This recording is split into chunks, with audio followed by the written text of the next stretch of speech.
Welcome to the Untold Tales audio anthology, written and narrated by Dr. Jeffrey A. Robinson.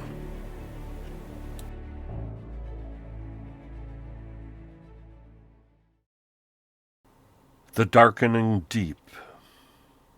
I remember that was the year I worked as the chief engineer aboard the UNES Agatha King.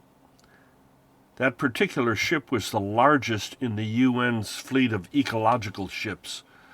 It had originally been one of the 5 ships commissioned by the United Nations High Commissioner for Human Rights in 2028, and had later been transferred to the United Nations High Commissioner for Climate Change in 2033.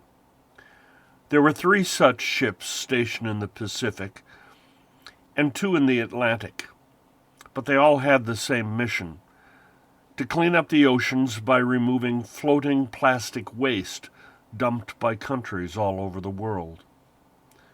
It sounded like a noble mission, and one I should have been proud of.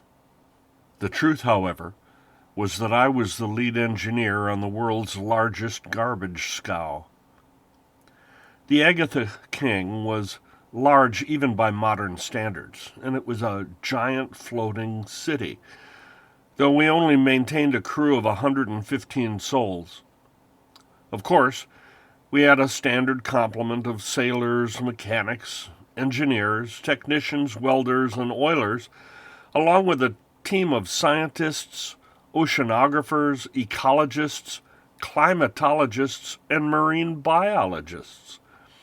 We also had cooks, medical staff, and stewards. In fact, we had most everything a floating city could need: a dining hall, a recreation room, an entertainment center, even a small gym. By size alone, she would have rated as an oil tanker or a medium-sized cargo transport. Officially, she was a Panamax-class vessel. That is, the largest class of ship that could transit the Panama Canal. And she had 120,000 deadweight tonnage displacement.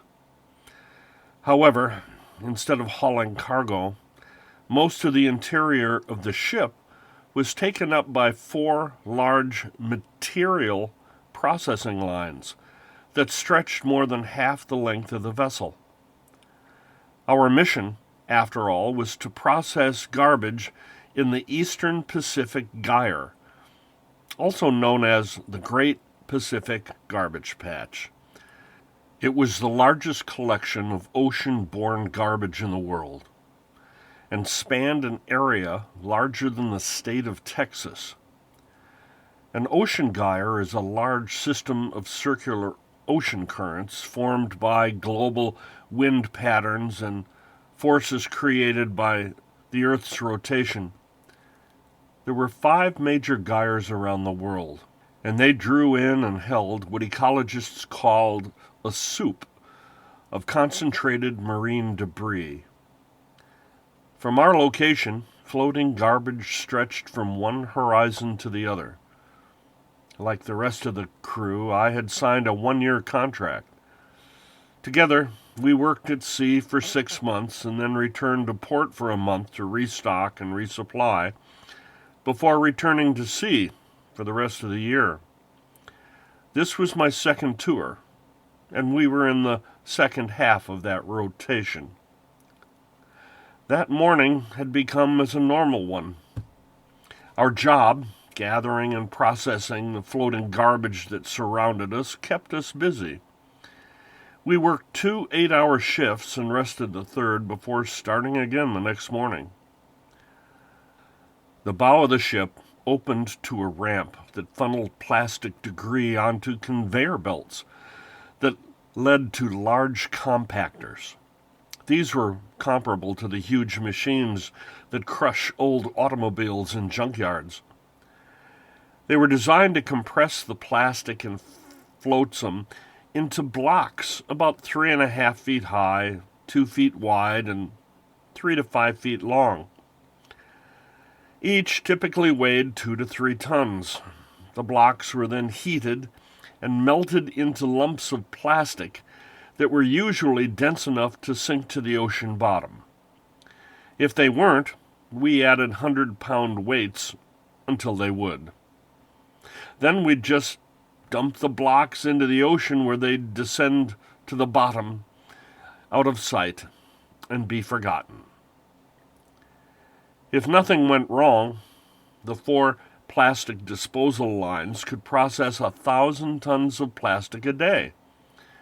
During our 16-hour shift, we could create more than 600 plastic bales, or about 20 bales per hour, one every 3 minutes.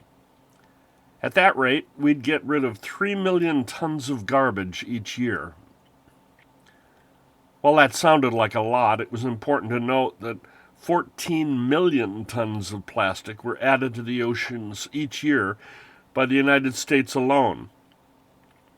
We were fighting a losing battle.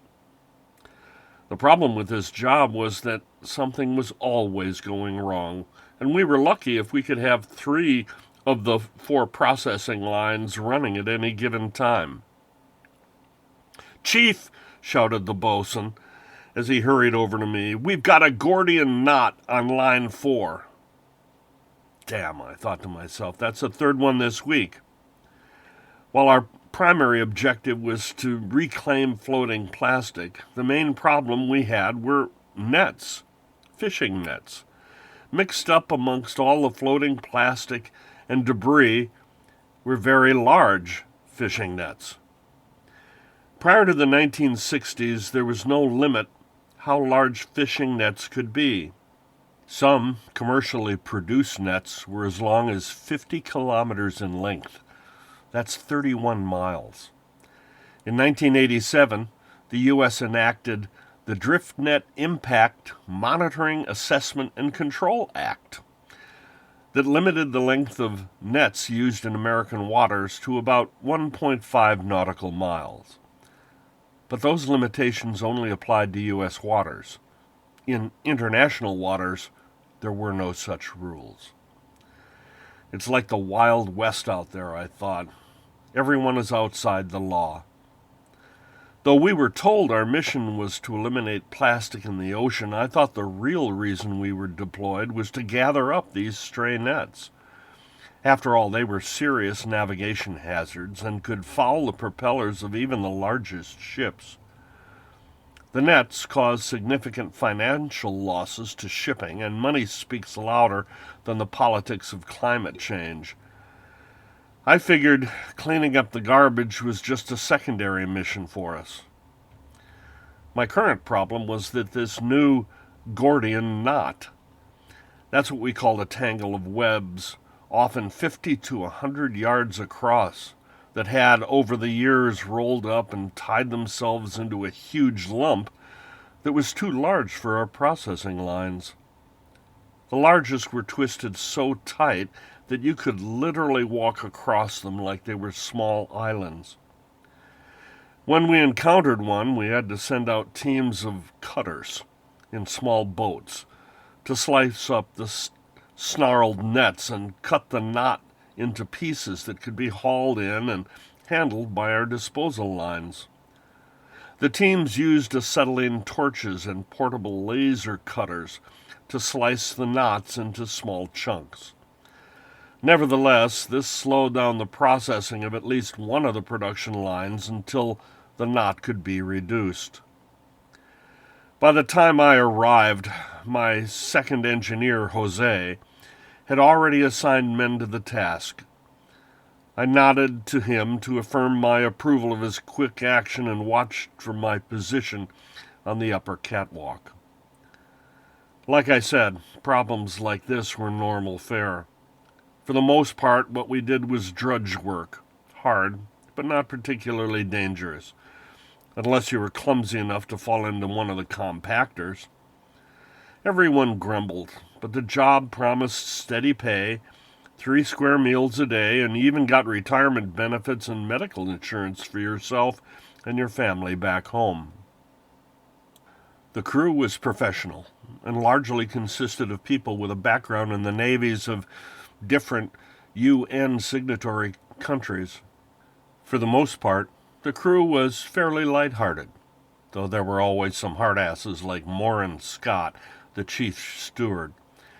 I'd heard that it was hell working under him, and the cooks, mess attendants, and housekeeping staff hated the man. But that wasn't my business. That was the captain's problem. Everyone else tried to make the best of their jobs and maintain their professionalism. The crew was always joking and making wisecracks about the work. After all, we were all just really glorified garbage collectors. The worst thing about the job was the smell. No matter where you went on the ship, you couldn't get away from it. That's one reason why almost everybody on board smoked, to dull their sense of smell. The stench was unavoidable. After all, there was a lot of organic garbage in the water around us. Much of it was rotting fish caught in nets. Even after nets had been lost or discarded at sea, they could keep catching and killing aquatic life for centuries. As we processed plastic and nets, we had to deal with countless fish, tuna, dolphins, turtles, and the occasional whale carcass. We tried to remove all this organic rot from the nets and cut them up so they'd decompose faster, but the stench of rotting fish stuck to us like glue. That also explained why large schools of sharks followed our ship. They were as thick as flies chasing a garbage truck. As I watched, the cutter crew finish their work on the current knot. They'd had enough practice in the past few months that they'd developed some pretty efficient methods. Also, the torches cut through those nylon cords with almost no effort at all. I gave them all a collective thumbs up and tapped my right sleeve with 2 fingers. That was the signal that all of them would get 1 hour special duty pay. A brief cheer sounded from the team, and I knew there would be some celebration tonight in the mess hall. Checking the other production lines, I found that they all seemed to be flowing pretty smoothly, even though other things got constantly caught in the net. Such debris usually didn't matter. Anything small enough to fit onto a conveyor belt and fit in a compactor got crushed along with everything else. These included things like buoys, floating traps, nylon ropes, 50-gallon metal drums, soccer balls, styrofoam containers, pretty much anything smaller than a pickup truck. However, sometimes we found oddities that were too big to process. The most common ones were shipping containers that had fallen off cargo ships. If they were sealed, the containers usually floated, and all we had to get rid of them was cut them open, let them take on water until they sank on their own.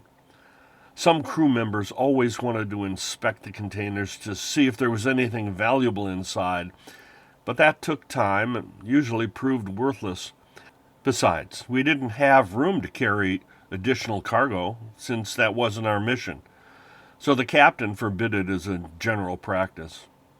Then there were other oddities that were downright unique. Yesterday, we'd found an honest-to-God tanker truck.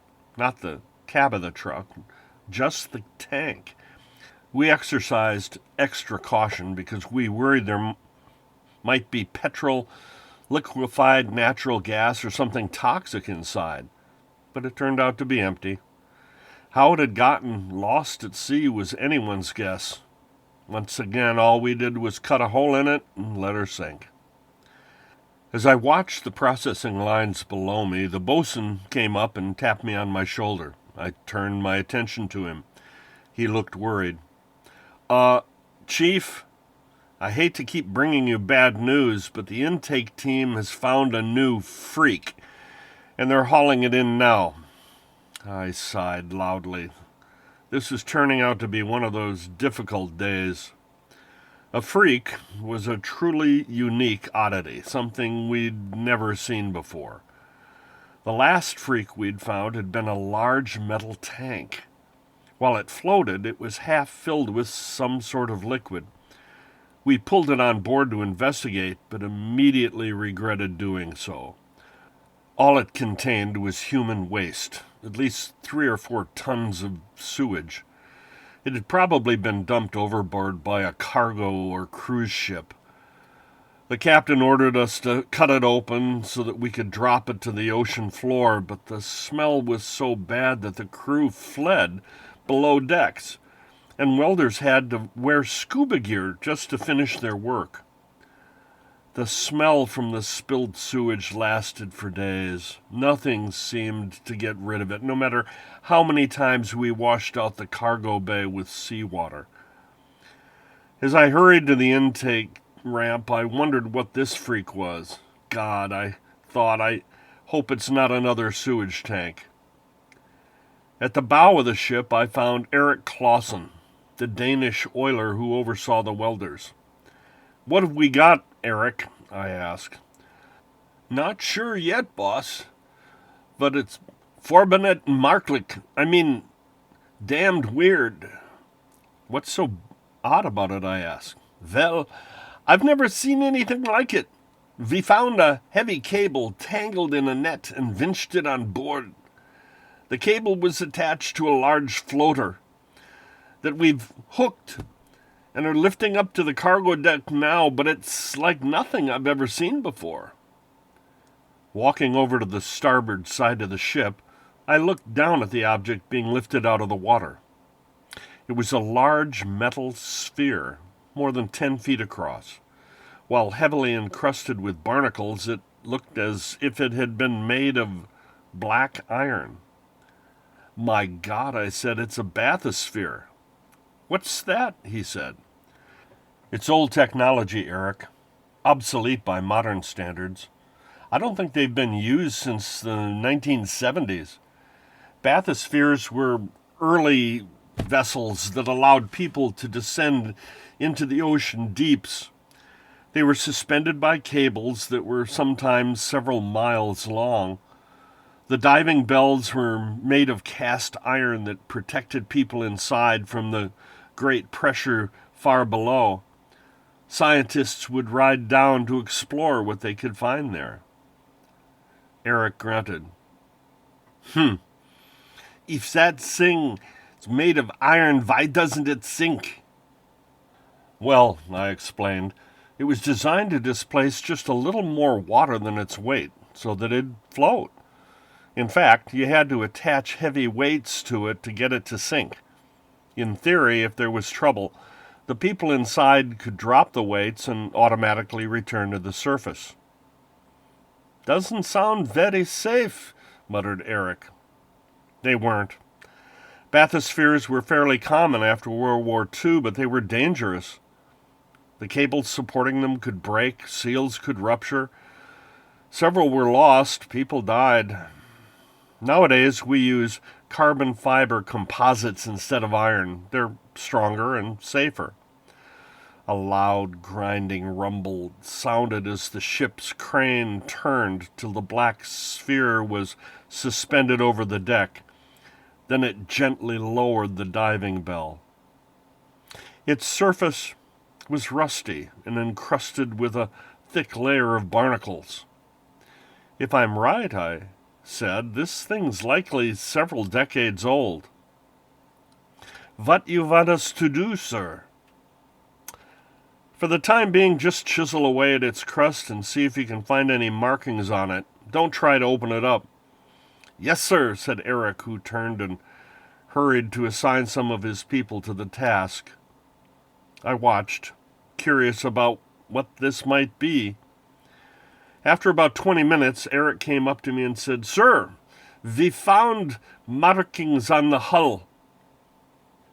"What did they say?" I asked.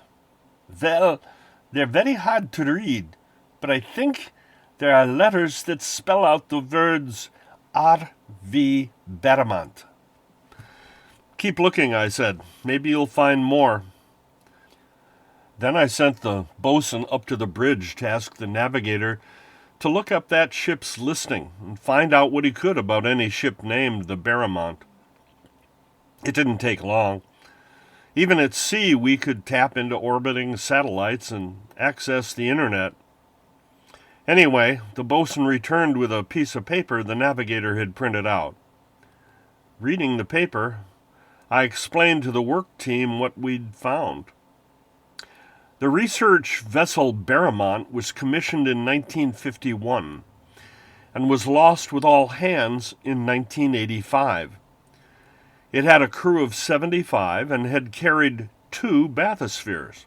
They were even old then. I'm surprised they still use them. Geez, said one of the crewmen, 50 years. It's been floating out here all that time? So, what were they doing and where were they? Asked someone else. Let's see, I said, looking at my paper. It says they were researching some place called the Devil's Sea. I haven't heard of that one. I have, said Kanjo Soroto, our ship's metallurgist. It's an area off the coast of Tokyo that's known for strange disappearances and shipwrecks. They sometimes call it the Bermuda Triangle of the Pacific. Shipwrecks? Asked someone. Yes. The most famous ship lost there was the MV Derbyshire, the biggest British ship ever lost at sea. It was several times the size of the Titanic. Does the printout say anything else? Well, the ship had just reported an important find, but they got caught up by a typhoon in the area and they disappeared before they could provide details. No remains were ever found. The Japanese Navy searched for a month, but the storm had already claimed them. Lord, said one of the oilers, that's all the way on the other side of the Pacific, thousands of miles away. Well, said Eric, the great Pacific garbage patch sucked in this piece of 'em and's held 'em here ever since. God, someone muttered. What a terrible way to die. If you ask me, said Eric, any way you die's bad. So what do you think we should do now, Chief? Open her up? Not right now, I answered. People could have died in there. We need to proceed cautiously. Besides, the wall of that thing are solid iron nearly a foot thick. It'd take forever to cut through it. Just keep chipping away at that thing for a while. See if you can find a hatch or something. In the meantime, I'll go check with the captain. A half hour later, I returned with the captain. The work on all 4 processing lines had stopped as everyone gathered around the strange artifact. The captain, Tan Sri Raman Binzali, formerly of the Royal Malaysian Navy, silently stood nearby and watched. I asked Eric if he'd found anything else. Well, sort of, he said. We chiseled off more barnacles and found a bolted hatch and a porthole. Can you see anything inside? I asked. Well, we can tell there's water inside, but it's so black you can't see anything. I sent someone for one of those super bright tactical LEDs. You know, the ones that can light up the ship at night so it looks like daylight. I figured that might help us see through the dark water. While we waited, I heard something. What is that? What's that sound? It was rhythmic, like faint pounding, but it was repetitive. Boom, boom, boom. Leaning close to the sphere, Eric said, "It's coming from the diving bell." His eyes grew wide. "I swear, it sounds like someone trying to get out," he cried. I hit him gently on the shoulder. "Stop that, Eric. That's not funny.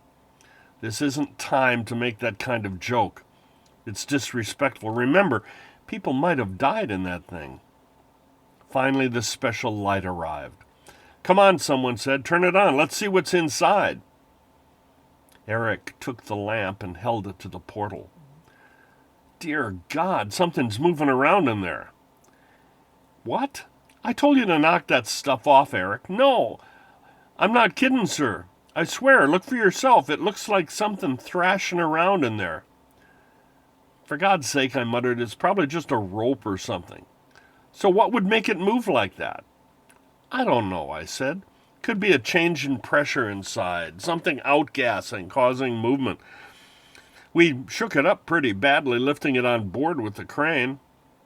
Look some more, someone shouted. Glancing at the captain, I noted that he was staring at me with a look of disdain and wasn't pleased. I was losing control of the situation. The pounding, however, continued. Despite the sound, a different crewman took the light and held it up to the portal. This time he pressed his face hard against the glass to get a better view. The light was bright enough he should have been able to see through ink. He squirmed as he peered into the blackness, and then he jumped back and screamed. "What is it?" I shouted. "An eye," replied the crewman. "I saw an eye." Like I said, people could have died in that thing. There could be a dead body floating in there.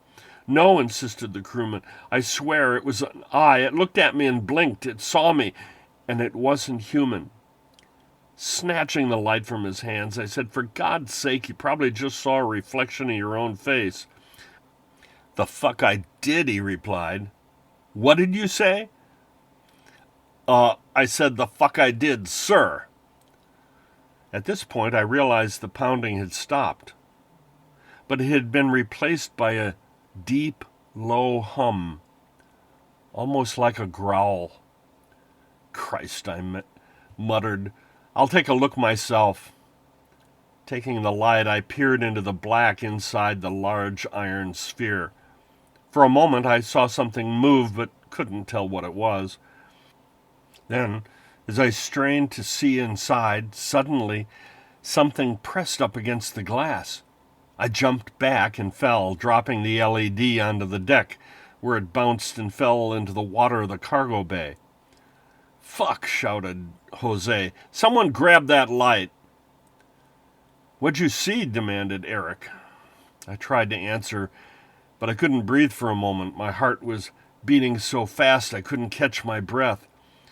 With great effort, I slowly took a deep breath and let it out. Finally, my heart slowed enough that I could talk. "I was looking," I stammered, "and I saw a hand. It was a hand pressed up against the glass." "A hand?" asked someone. "How could that be?" "Well," I attempted to explain, "it was sort of like a hand. It looked like a cross between a hand and a starfish."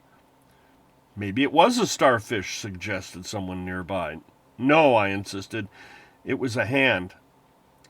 That was when someone finally returned with the light once more, and when we brought it close to the portal, everyone saw. Something was pressed against the glass of the portal.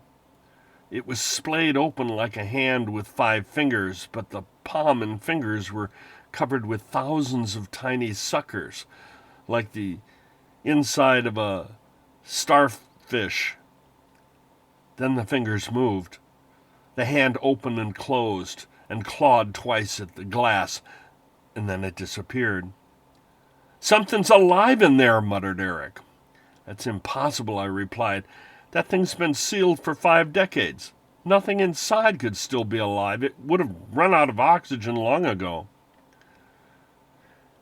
"Actually," replied Seriton Bryce, one of our marine biologists, "there are anaerobic bacteria that don't need oxygen. They're fairly common on the deep-sea floor since there's not a lot of oxygen there." "Well, then they'd have run out of anything to eat," I said. "Not necessarily," Seriton said once more. "There could be a viable ecosystem enclosed in there, like the kind you find in sealed terrariums.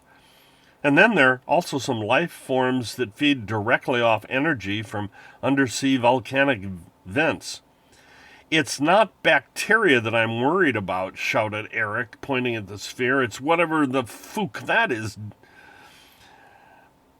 I glanced over and saw what he meant.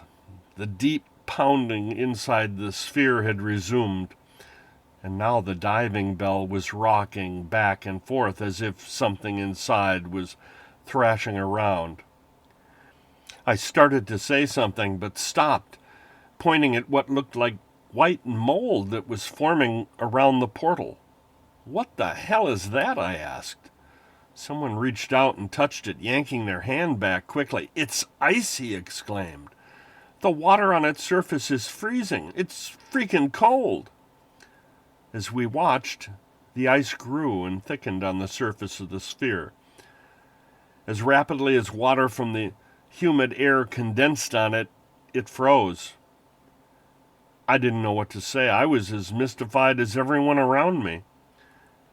Turning to the captain, I saw a visage that was not reassuring, though I could not say at who or what he might be angry. Shaking his head, he addressed the bosun. "I want to have a meeting with my senior staff right now. Gather everyone and meet me on the bridge." Then he left. And after a few moments, so did everyone else. People slowly backed away and went elsewhere. Anywhere else. Once the ship's officers were all gathered on the bridge, the captain simply asked, "So, what do you think we should do?" The chief scientist answered first. "Why, open it up, of course. There's a lot of questions we need to answer." The medical officer agreed. "Yes, we need to find out what's inside. If people died in there, we need to identify the bodies. And if something else is in there, we need to determine what it could be." The chief biologist concurred, saying, "Yes, whatever life might be in there simply has to be studied. It might have been in suspended animation or hibernation for decades. We have to find out. But don't open it here. We should take it back to where there's better equipment and let others investigate it." The bosun disagreed. "Are you out of your bloody minds? Do you want to kill us all? That thing's probably what killed the crew of the Barramont. We pulled it up from hell and you want to release it?" The first mate grabbed the bosun by the neck and squeezed. The bosun squeaked in pain. "Stop that," said the first mate. "Stop it now. We'll have no more of that kind of talk." Everyone grew silent, but privately I agreed with the bosun. "Does anyone else have any other options?" said the captain. "Weigh it down and sink it," said Kanji. "I can fasten weights to the cable that'll make it heavy enough that it won't float anymore." "I agree," said Morgan Scott. The hardliner looked as shaken as the rest of us. "Also, weld those weights on so they can't come loose." Finally, I volunteered my own opinion. "I don't know what's in there, but then again, I'm not sure I want to. I agree and say we sink it." No one else spoke up. "Any other recommendations?" asked the captain one last time. When no one replied, he said, "So it seems we can sink it, open it, or take it back." He scanned the room, reading everyone's expressions, and finally said, "I'll have to contact the command ship. She's on the east side of the patch, a couple 100 miles away, but I want to hear her input before I decide. I'll consider your recommendations and let you know what we'll do by morning. Until then, don't let anyone tamper with that thing." Turning to the first mate, he added, "Put a guard on it if necessary. Cover it with a tarp or something. Just make sure no one goes near it." After an awkward pause, we all departed. I returned to my cabin, but only a few minutes later, someone banged on my cabin door, shouting, "Chief, we need you out here. Something's going on with the sphere." Hurrying up to the command deck overseeing the cargo deck, I joined several others who peered down at the bathysphere. Below me, I saw that the ice on the object had grown thicker. It was about a foot thick in places, and it had securely frozen the diving bell to the deck. It was also surrounded by a glowing blue aura. One of the scientists stood nearby with an instrument in his hands. Staring at the readout, he said, "This makes no sense. It's impossible. According to this thermal sensor, the temperature of that thing is more than 100 degrees below centigrade. If it gets much colder, the temperature would almost be low enough to freeze the air." What could generate cold like that, I asked. Actually, cold isn't something that's generated, replied a second scientist. Cold isn't actually a thing. Cold is simply the absence of heat. What's happening is somehow that thing is drawing in and absorbing energy at a phenomenal rate. I don't know how that's even possible. There's no endothermic reaction that I know of that could do that. Then what do you think's happening here, I asked. I haven't a clue. What's happening and how are good questions, but I'm more worried about where all that energy's going. Pointing at the sphere, I asked, so what's causing that blue glow? Oh, he said, that's St. Elmo's fire. Under the right conditions, water freezes into tiny positively charged ice crystals. That glow is static electricity caused by what's ever causing the cold. As I studied the object, the captain arrived. I've made my decision, he announced. There's no need to wait to hear from the command ship. Drop it over the side.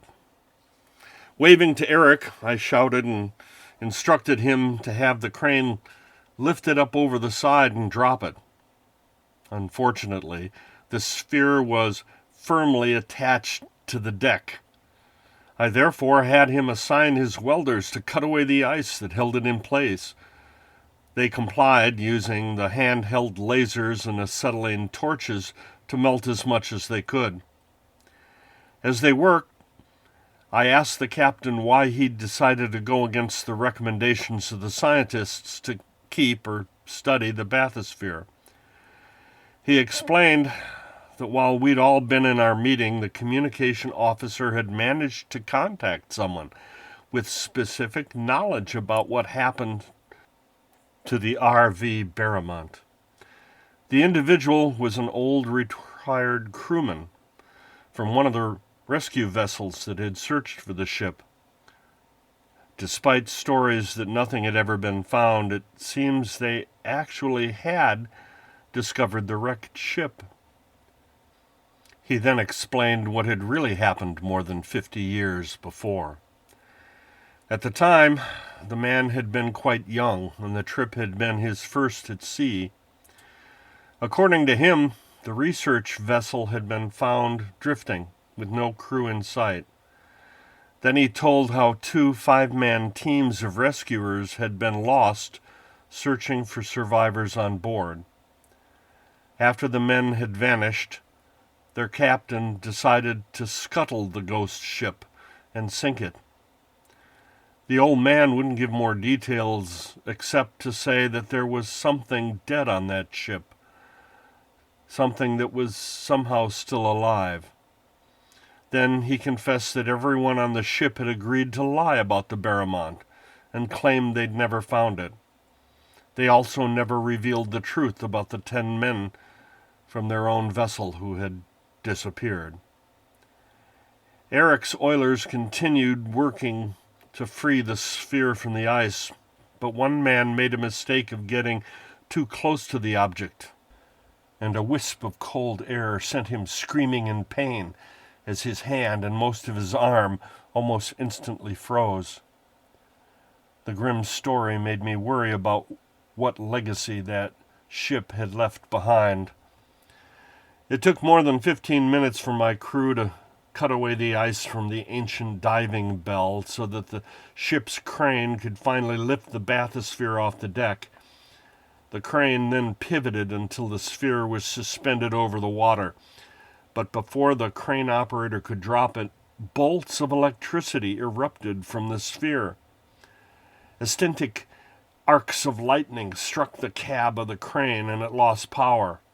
Brilliant strands of plasma shot out of the bathysphere, striking the sea, the ship, and reaching far into the sky. The lights on the ship flickered and went out as many onboard systems failed. As the crane operator scrambled out of the cab, the sphere started rocking back and forth, violently tossing out bolts of lightning from the blue glowing orb. In moments it was swinging like a wrecking ball. "Dump it," I shouted. "Drop the sphere." "We can't," replied Eric. "The crane's out of commission. We can't lower it." "Then cut it loose." "Cut what?" he asked. "Cut the restraining bolts that hold the crane to the ship. Dump it. Dump it all. The crane will sink and drag the sphere down with it." Eric managed to get several welders to start cutting the large bolts that held the crane to the main deck. As they severed the first one, an arc of electricity struck near them and scattered the workers. It took some time to convince the men to try some more. Finally, they cut a second bolt, and the crane tipped, leaning far over the side. Finally, the weight of the crane and the sphere tore the remaining restraints free, and with a horrible wrenching sound, the crane tore loose and plummeted into the sea. As the sphere hit the water, there was a blinding flash of light and a splash that sent a wave of water and shards of ice across the main deck. The sphere floated for a while, ice rapidly forming around it. I was afraid the ice would make it even more buoyant and that it wouldn't sink. But the cable attached to the rapidly sinking crane reached its limit and pulled the sphere beneath the ocean surface. As the sphere sank, the blue glow faded and disappeared into the darkening deep. The crew was quiet and somber for a few days as we sailed back to port. With the crane gone and one of the conveyor lines damaged and out of commission, we had to cut short our tour and return for repairs. Gone was the light-hearted levity that had characterized the crew before the incident. No one joked. No one laughed. If you listened closely, though, you could hear men whisper and sometimes make out words like monster, demon, alien, or ghost. We'd been lucky. Only 4 men had been injured and no one had been killed. When we finally pulled into port, more than half the crew opted not to return. I also decided to pay a penalty and cancel my contract early. After a couple months, I got a good job offer working on an oil rig in Texas. I took it, gave up sailing for good, and I've never been on a ship since. Still, my dreams remain haunted by a deep pounding that I only hear at night. I sometimes wake up screaming. I don't know what it was that we found that day, and I don't think I ever want to know.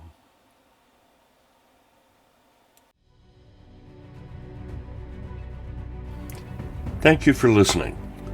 As you know by now, we love our listeners, fans, patrons, and supporters. Please let us know what you think of our podcast and our stories. The best way to do that is to subscribe to our podcast at untold-tales.com. By doing so, you'll be added to our mailing list so you can be notified of upcoming episodes, blogs, and other information. Thanks again for listening, and have a great day.